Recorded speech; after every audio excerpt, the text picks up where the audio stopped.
transport. Avez-vous déjà récemment boycotté l'avion? Non. L'aviation est en partie responsable du réchauffement climatique. Je pense pas que ce soit le coupable à abattre. C'est un choix personnel de refuser de prendre l'avion. Je me retrouverai dans un dilemme. Si j'ai à faire un semestre à l'étranger, il n'y aurait pas d'autre moyen. Il s'agit d'environ 2-3% des émissions de CO2 dans le monde. On pollue tout autant en restant sur son canapé à regarder des séries. J'ai pris une fois plutôt le train, ça me paraissait plus pertinent. Le train est quand même plus écologique. Si je suis à Paris, par exemple, si je dois aller à Bruxelles ou à Amsterdam, je vais regarder le Thalys et je préfère faire un vrai beau voyage une fois par an.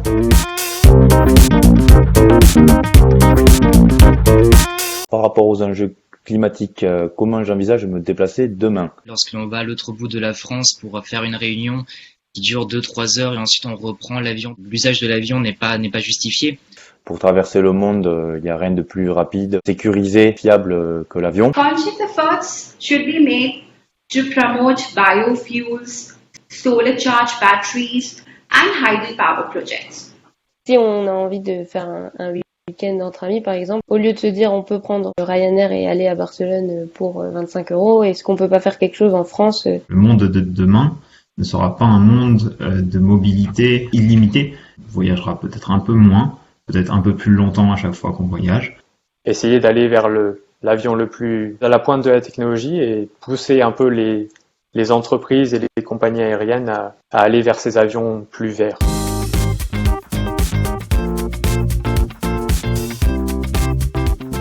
Est-ce que je crois à l'avion propre, à l'avion non polluant?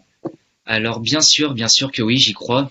C'est le seul moyen de pouvoir sortir de cette crise de la tête haute en proposant un moyen de transport qui sera durable et qui pourra être utilisé pour le siècle à venir.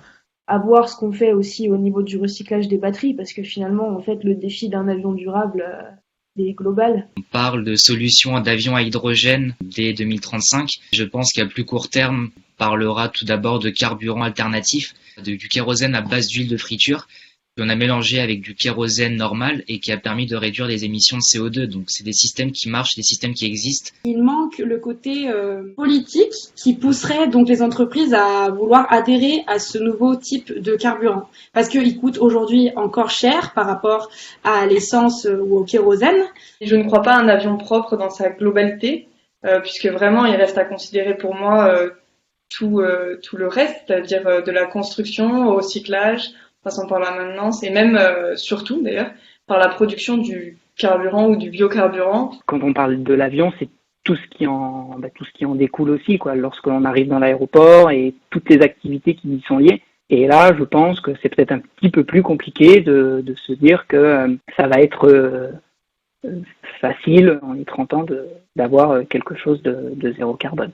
J'appartiens à une génération qui a envie de relever ce défi et qui est très motivée parce qu'on sait que c'est l'avenir de l'aéronautique et que notre carrière passera par là. Essayer d'aller en rupture avec tous les concepts qu'on voit voler à présent, c'est-à-dire juste un tube, un fuselage avec les passagers et des ailes. Pour nous, c'est notre rôle d'essayer de faire cette aviation de demain et c'est très intéressant. On a un moment charnière de cette filière et qui a beaucoup à gagner à vouloir rester audacieux et à promouvoir l'innovation technologique.